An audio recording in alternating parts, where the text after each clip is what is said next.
नमस्कार। Vision IAS के news today के इस अंक में आप सभी का स्वागत है। इस अंक में हम आपके लिए लेकर आए हैं यूपीएससी परीक्षा की दृष्टि से महत्वपूर्ण कुछ अहम खबरें। इस अंक के साथ मैं हूं दिव्या तोमर।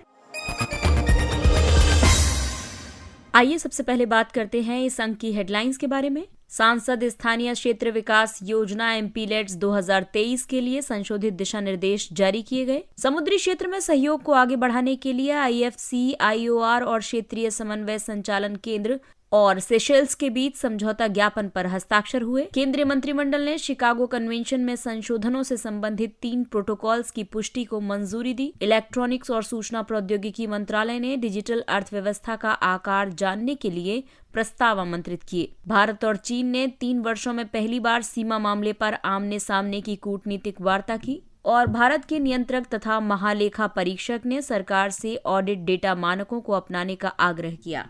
और आइए अब खबरों पर विस्तार से चर्चा करते हैं।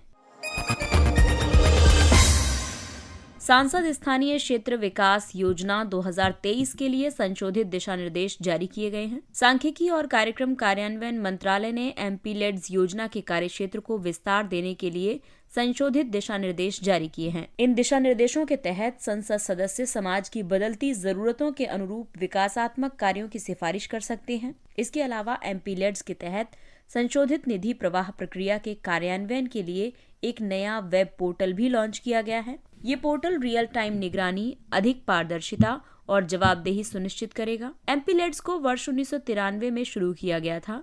ये एक केंद्रीय क्षेत्र की योजना है। योजना संसद सदस्यों को पूंजीगत प्रकृति के विकासात्मक कार्यों की सिफारिश करने और उन्हें पूरा करवाने में सक्षम बनाती है। ये कार्य स्थानीय स्तर पर महसूस की गई जरूरत पर आधारित होने चाहिए। साथ ही इनमें स्थायी परिसंपत्तियों के निर्माण पर भी बल दिया जाना चाहिए। इस योजना के तहत प्रत्येक सांसद को प्रतिवर्ष 5 करोड़ रुपए आवंटित किए जाते हैं।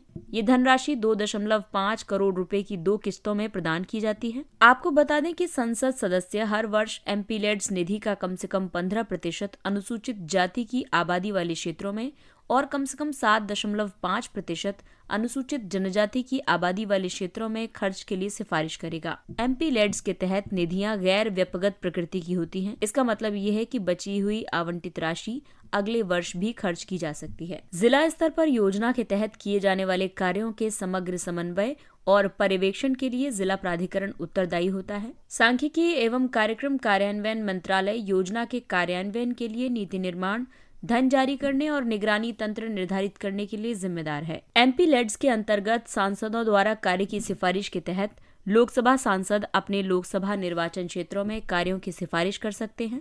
राज्यसभा सांसद उस राज्य में कार्यों की सिफारिश कर सकते हैं जहां से वे निर्वाचित हुए हैं और दोनों सदनों के मनोनीत सदस्य देश के किसी भी हिस्से में कार्यों की सिफारिश कर सकते हैं। समुद्री क्षेत्र में सहयोग को आगे बढ़ाने के लिए आईएफसी, आईओआर और क्षेत्रीय समन्वय संचालन केंद्र सेशेल्स के बीच समझौता ज्ञापन पर हस्ताक्षर हुए। इस समझौता ज्ञापन का उद्देश्य समुद्री क्षेत्र से संबंधित जागरूकता को बढ़ाने, सूचनाओं को साझा करने और विशेषज्ञता बढ़ाने में सहयोग को बढ़ावा देना है। सूचना संलयन केंद्र हिंद महासागर क्षेत्र की स्थापना 2018 में की गई थी। ये हरियाणा के गुरुग्राम में स्थित है। इसकी मेजबानी भारतीय नौसेना करती है। इस केंद्र का उद्देश्य हिंद महासागर क्षेत्र में समुद्री सुरक्षा और रक्षा को बढ़ावा देना है। बेहतर आपसी समन्वय और समय पर इनपुट्स प्राप्त करने के लिए आईएफसी, आईओआर कई भागीदारी देशों के अंतर्राष्ट्रीय संपर्क अधिकारियों की मेजबानी भी करता है। इन भागीदार देशों में ऑस्ट्रेलिया, फ्रांस, इटली, जापान, संयुक्त राज्य अमेरिका और यूनाइटेड किंगडम जैसे देश भी शामिल हैं। आईएफसी, आईओआर ने कई बहुउद्देशीय समुद्री सुरक्षा केंद्रों के साथ संपर्क भी स्थापित किए हैं। अब आपको बता दें कि भारत के लिए समुद्री सुरक्षा की जरूरत क्यों है। इसमें सबसे पहली बात तो ये है कि भारत का मात्रा के हिसाब से 90% से ज्यादा व्यापार और मूल्य के हिसाब से 70% व्यापार समुद्री परिवहन के माध्यम से संपन्न होता है। वहीं ऊर्जा सुरक्षा की दृष्टि से देखें तो भारत में कच्चे तेल की आवश्यकता का 80% समुद्री मार्गों से आयात किया जाता है। सामरिक हित की बात करें तो चीन अपनी मोतियों की माला नीति के माध्यम से हिंद महासागर में आक्रामक तरीके से अपना प्रभाव बढ़ा रहा है।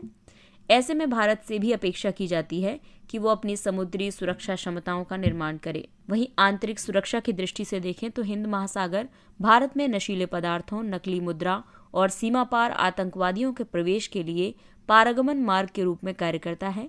ऐसे में इन पर निगरानी रखना जरूरी है। समुद्री सुरक्षा के लिए कई पहलें शुरू की गई हैं, जैसे कि भारत के पहले राष्ट्रीय समुद्री सुरक्षा समन्वयक की नियुक्ति की गई। भारत के प्रधानमंत्री ने सागर विजन पहल आरंभ की है। सागर यानी क्षेत्र में सभी की सुरक्षा और विकास। हिंद प्रशांत महासागर पहल की शुरुआत की गई है। नौसेना की इंटरऑपरेबिलिटी में वृद्धि के लिए मालाबार, इंडो थाई कॉर्पेट जैसे संयुक्त समुद्री अभ्यास आयोजित किए जाते हैं। इसके अलावा रक्षा अधिग्रहण और आधुनिकीकरण पर बल दिया जा रहा है। स्कॉर्पिन श्रेणी की पनडुब्बियां और विमान वाहक इसके उदाहरण हैं। केंद्रीय मंत्रिमंडल ने शिकागो कन्वेंशन में संशोधनों से संबंधित 3 प्रोटोकॉल्स की पुष्टि को मंजूरी दी। ये पुष्टि भारत को अंतर्राष्ट्रीय नागरिक विमानन से संबंधित मामलों में और अधिक महत्वपूर्ण भूमिका निभाने के लिए बेहतर अवसर प्रदान करेगी। इन प्रोटोकॉल्स की अभी पुष्टि भी की गई है। शिकागो कन्वेंशन में अनुच्छेद 3 BIS सम्मिलित करने के लिए प्रोटोकॉल है। ये प्रोटोकॉल उड़ान भर रहे नागरिक विमानों के खिलाफ हथियारों के इस्तेमाल करने से सदस्य देशों को रोकता है। शिकागो कन्वेंशन के अनुच्छेद 50A में संशोधन करने के लिए प्रोटोकॉल की बात करें तो संशोधन के द्वारा अंतर्राष्ट्रीय नागरिक विमानन संगठन परिषद में सदस्यों की संख्या 36 से बढ़ाकर 40 कर दी गई है। इसके अलावा शिकागो कन्वेंशन के अनुच्छेद 56 में संशोधन करने के लिए प्रोटोकॉल लाया गया है। इसके तहत एयर नेविगेशन कमीशन में सदस्यों की संख्या 18 से बढ़ाकर 21 कर दी गई है। अंतर्राष्ट्रीय नागरिक विमानन शिकागो कन्वेंशन 1944 वायु मार्ग से अंतर्राष्ट्रीय परिवहन की अनुमति देने वाले मूल सिद्धांतों की स्थापना करता है। शिकागो कन्वेंशन के अनुच्छेद सभी पक्षकार देशों के लिए विशेषाधिकारों और उत्तरदायित्वों का प्रावधान करते हैं और साथ ही अंतर्राष्ट्रीय वायु परिवहन को विनियमित करने वाले ICAO मानकों और कार्य पद्धति अंगीकरण को बढ़ावा देते हैं। शिकागो कन्वेंशन के 193 देश पक्षकार हैं। इनमें लिंचेस्टाइन को छोड़कर के संयुक्त राष्ट्र संघ के सभी सदस्य देश शामिल हैं।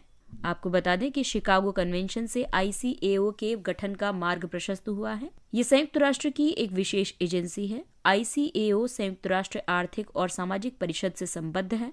भारत ICAO का संस्थापक सदस्य है।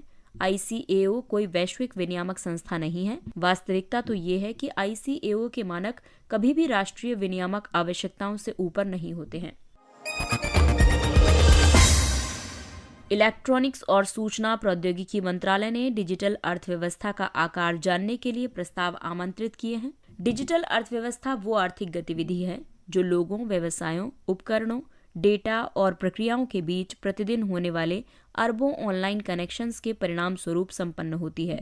भारत डिजिटल उपभोक्ताओं की संख्या के मामले में शीर्ष 3 वैश्विक अर्थव्यवस्थाओं में शामिल है। इसके अलावा भारत डिजिटल प्रणाली अपनाने में सर्वाधिक तेज वृद्धि दर हासिल करने वाले देशों में भी शामिल है। भारत के लिए डिजिटल अर्थव्यवस्था का महत्व है क्योंकि डिजिटल माध्यम अपनाने से सेवाओं से वंचित और कम सेवा प्राप्त करने वाली आबादी को सशक्त बनाया जा सकता है। इससे वर्ष 2025 तक $1 ट्रिलियन के आर्थिक मूल्य का सृजन होगा और साथ ही 60 से 65 मिलियन रोजगार के अवसर पैदा होंगे। आपको बता दें कि $1 ट्रिलियन के आर्थिक मूल्य में से लगभग 390 से 500 बिलियन डॉलर कृषि, स्वास्थ्य और शिक्षा जैसे क्षेत्रों में डिजिटल प्रणाली अपनाने से प्राप्त होंगी।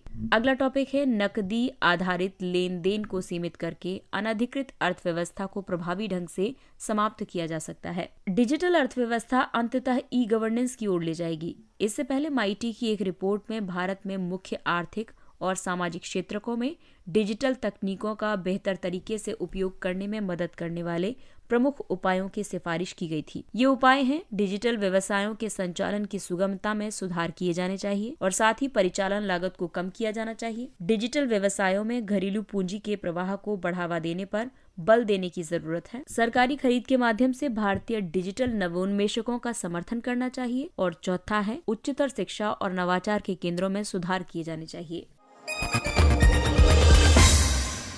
अगली खबर भारत के पड़ोसी देशों के साथ कूटनीतिक संबंधों पर आधारित है। भारत और चीन ने 3 वर्षों में पहली बार सीमा मामले पर आमने सामने की कूटनीतिक वार्ता की है। दोनों पक्षों ने LAC पर संघर्ष के शेष क्षेत्रों से पीछे हटने के प्रस्तावों पर चर्चा की। इससे आपसी संबंधों को सामान्य बनाने के लिए माहौल बनाया जा सकेगा। भारत और चीन के बीच की सीमा स्पष्ट रूप से सीमांकित नहीं है और यही नहीं, LAC की स्थिति पर भी आम सहमति की कमी है। LAC यानी लाइन ऑफ एक्चुअल कंट्रोल यानी वास्तविक नियंत्रण रेखा को 3 क्षेत्रों में विभाजित किया गया है: पश्चिमी, मध्य और पूर्वी। पश्चिमी क्षेत्र में सीमा विवाद के तहत 1860 के दशक में ब्रिटिश द्वारा खींची गई जॉनसन लाइन संबंधित है। मध्य क्षेत्र में हिमाचल प्रदेश और उत्तराखंड में मामूली विवाद हैं। दोनों देशों ने उन क्षेत्रों के मानचित्रों का आदान प्रदान किया है जिन पर आम सहमति बन गई है। और पूर्वी क्षेत्र में अरुणाचल प्रदेश तथा सिक्किम में विवाद है। 1914 में मैकमोहन लाइन अरुणाचल प्रदेश के रूप में निर्धारित सीमा पर है। LAC पर उत्पन्न होने वाले विवादों को दूर करने के लिए हस्ताक्षरित प्रमुख समझौते हैं।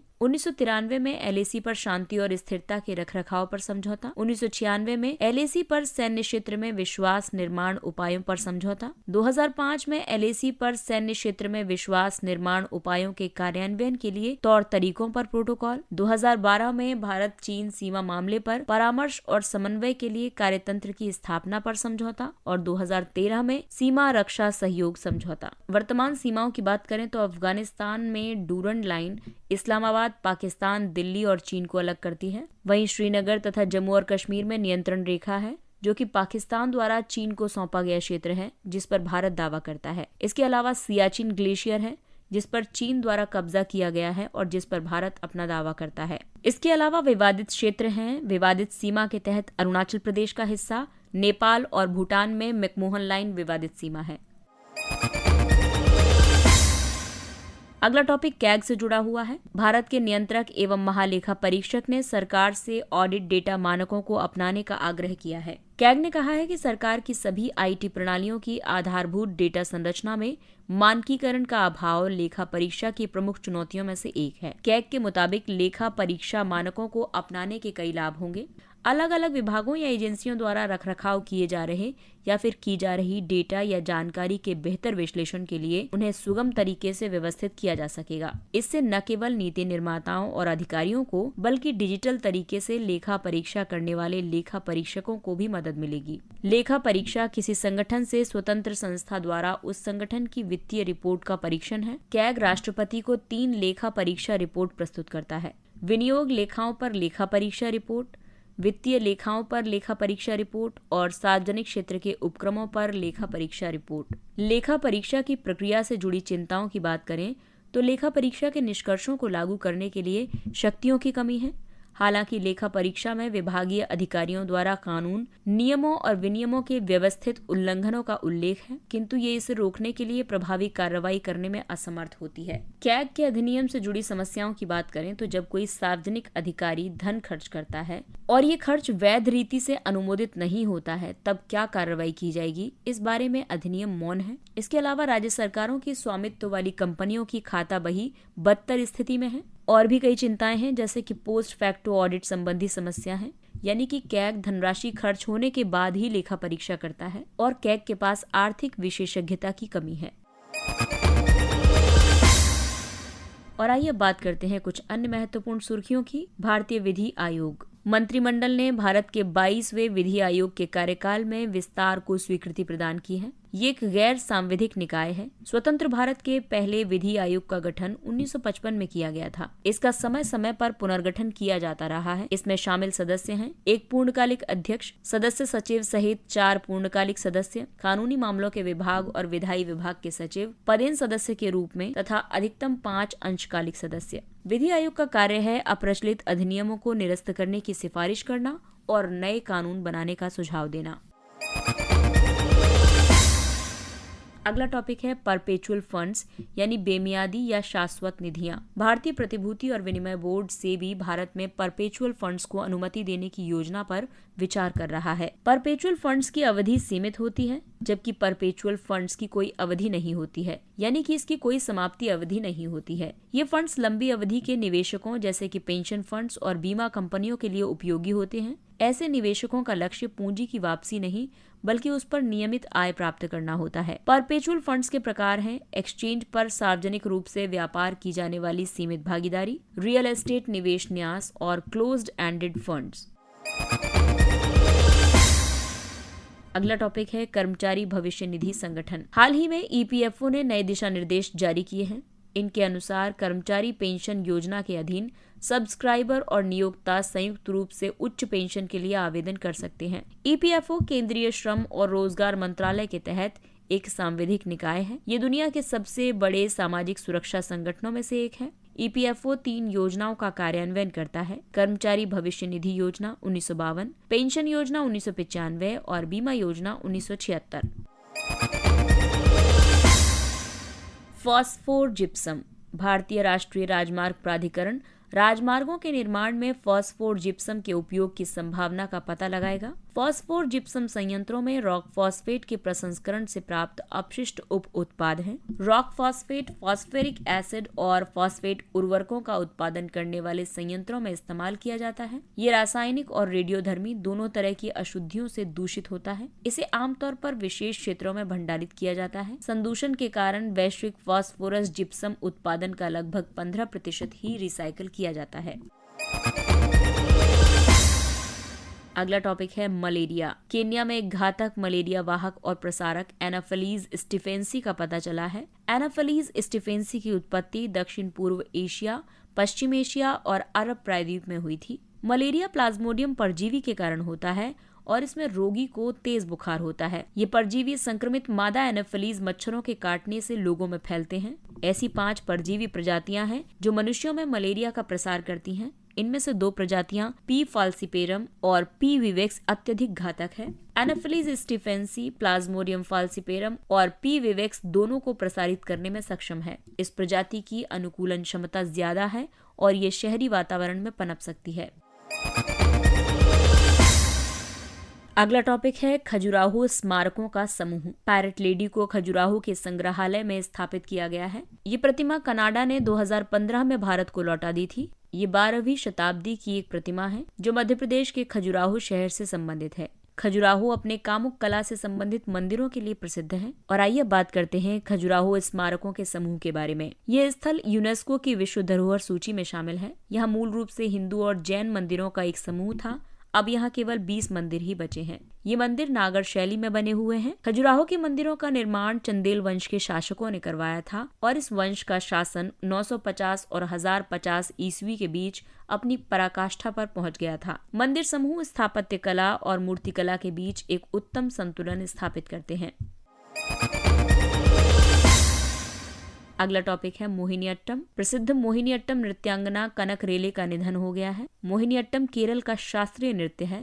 इसे महिलाओं द्वारा भगवान विष्णु के सम्मान में मोहिनी अवतार धारण करके किया जाता है। ये एक एकल नृत्य शैली है। इसे परंपरागत रूप से महिला कलाकार संपन्न करती हैं।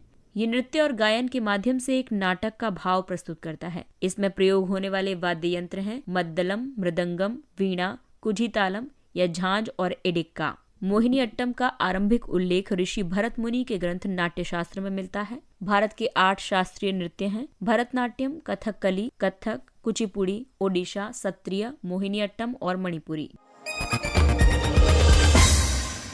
अगला टॉपिक है तेजा मिर्च। तेजा मिर्च की अंतर्राष्ट्रीय बाजार में ज्यादा मांग होने के बावजूद इसकी बढ़ती लागत के कारण किसानों को निवेश योग्य आय प्राप्त करने में भी चुनौतियों का सामना करना पड़ रहा है। व्यंजनों और औषधि के अलावा इस मिर्च के कई अन्य उपयोग भी हैं। इसका निर्यात मुख्य रूप से चीन, बांग्लादेश और कुछ अन्य दक्षिण एशियाई देशों को किया जाता है। इसकी खेती मुख्य रूप से दक्षिणी भारत में खरीफ और रबी दोनों मौसमों में की जाती है। ये एक उष्णकटिबंधीय और उपोष्ण कटिबंधीय पादप है। इसकी खेती के लिए उष्ण और आर्द्र लेकिन शुष्क मौसम की मिलीजुली परिस्थितियों की आवश्यकता होती है।